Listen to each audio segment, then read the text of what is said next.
মমতার অস্ত্রেই মমতাকে হারানোর কৌশল নিল বিজেপি। রাজ্যে ভাতার বন্যা। রাজ্যে ক্ষমতা এলে বিজেপি সরকার মোট 11টি ভাতা চালু করবে, প্রতিশ্রুতি গেরুয়া শিবিরের। মমতার 4টি প্রকল্পকে টেক্কা দেওয়ার ঘোষণা। ভাতার অঙ্ক আপনাকে চমকে দেবে। এই টাকা দিয়ে চলে যেতে পারে সাধারণ মধ্যবিত্তের সংসারও।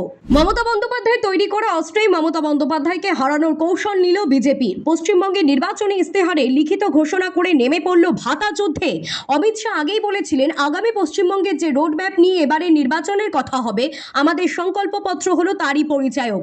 তার প্রকাশ করা বিজেপির ইস্তেহারটিতে পশ্চিমবঙ্গের আগামীর জন্য একটি রোড ম্যাপ দেওয়া হয়েছে, কিন্তু তার চেয়েও উজ্জ্বলভাবে রয়েছে নানা ধরনের ভাতা। মমতা বন্দ্যোপাধ্যায় সরকার যত রকম বা যে পরিমাণ ভাতা চালু করেছে তার কয়েক গুণ ভাতা তথা আর্থিক সহায়তার কথা নির্বাচনী ইস্তেহারে ঘোষণা করল বিজেপি। যে পুস্তকটি শাহ শুক্রবার আনুষ্ঠানিকভাবে প্রকাশ করলেন, তাতে কি কি ঘোষণা থাকতে পারে সে আভাস আগেই মিলেছিল। আনুষ্ঠানিক প্রকাশের পরে দেখা গেল সব আভাসই মিলে গিয়েছে, কিন্তু আগে আভাস মেলেনি এমন অনেক কিছু ঘোষণাপত্রে রয়েছে বিজেপির সংকল্পপত্রে, এবং সেসবের অধিকাংশই ভাতা গোত্রীয়। বিজেপি ঝুঁকি না নিয়ে আগেই বলতে শুরু করেছিল যে মমতা যা দিচ্ছেন ক্ষমতা এলে বিজেপি তার দ্বিগুণ দেবে। এবার নির্বাচনী ইস্তেহার প্রকাশ করে খোদ শাহ যে কথা আনুষ্ঠানিকভাবে ঘোষণা করলেন তা কিন্তু চমকে দেওয়ার মতো। ফলে ইস্তেহারে উল্লেখিত শিল্প উন্নয়ন, পরিকাঠামো উন্নয়ন, শিক্ষা এবং স্বাস্থ্য পরিষেবার উন্নয়ন ইত্যাদির চেয়ে ভাতার উন্নয়ন নিয়ে বেশি কথা বলেছে বিজেপি। সংকল্পপত্র প্রকাশের জন্য নিউ টাউনে আয়োজিত সাংবাদিক বৈঠকের শাহ শুক্রবার গরিব, নিম্নবিত্ত এবং মধ্যবিত্ত ঘরের মহিলাদের জন্য এবং কাজের খোঁজে থাকা যুবক যুবতীদের জন্য মাসে 3,000 টাকা করে ভাতার কথা ঘোষণা করতেই রাজ্যে বিজেপিতে উচ্ছ্বাস শুরু হয়ে গেছে। মমতার তথাকথিত মাস্টার স্ট্রোককে শাহী ঘোষণা পিছিয়ে দিল বলেই বিজেপি নেতারা দাবি করছে। বিজেপির ইস্তেহারে অবশ্য ওই দুই ঘোষণাতেই থেমে যায়নি। প্রধানমন্ত্রী কিষাণ সম্মান নিধি প্রকল্পে এখন বছরে 6,000 টাকা করে দেবে কেন্দ্রীয় সরকার। রাজ্যে বিজেপির সরকার তৈরি হলে মুখ্যমন্ত্রী ওই প্রকল্পে আরও 3,000 টাকা করে দেবেন বলে শাহ ঘোষণা করেছেন। অর্থাৎ প্রত্যেক প্রাপকদের অ্যাকাউন্টে বছরে 9,000 টাকা করে ঢুকবে।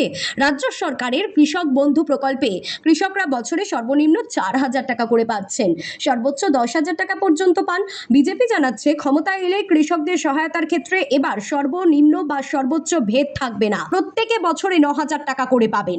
বিনামূল্যে স্বাস্থ্য বিমার ক্ষেত্রেও তৃণমূলের প্রকল্পকে ছাপিয়ে যাওয়ার চেষ্টা বিজেপির।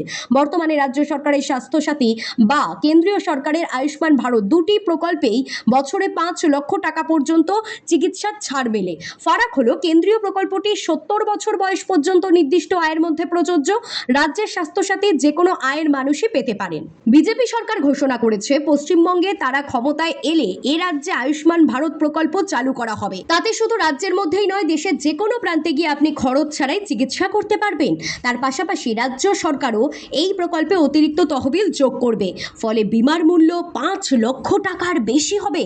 শাহের এই 4 ঘোষণা যদি হয় তৃণমূল সরকারের চালু করা প্রকল্পকে টেক্কা দেওয়ার চেষ্টা, তাহলে পরবর্তী ঘোষণাগুলো ছিল ভারত লড়াই, যে তৃণমূলকে পেছনে ফেলে দেওয়ার প্রয়াস। কারণ আরও একগুচ্ছ ক্ষেত্রে ভাতা তথা আর্থিক অনুদানের ঘোষণা এদিন বিজেপির ইস্তেহারে প্রকাশ হয়েছে।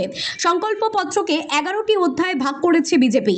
সর্বাধিক গুরুত্ব দেওয়া হয়েছে সুশাসন প্রতিষ্ঠার প্রতিশ্রুতিকে, তাই শুরুতেই সে সংক্রান্ত প্রতিশ্রুতির অধ্যায়। তাতে যেমন ক্ষমতায় আসার 45 দিনের মধ্যে রাজ্য সরকারি কর্মচারীদের বকেয়া মহার্ঘ ভাতা মেটানো এবং 7ম বেতন কমিশন চালুর প্রতিশ্রুতি রয়েছে, তেমনই রয়েছে রাজ্যে অভিন্ন দেওয়ানি বিধি কার্যকর করার ঘোষণাও।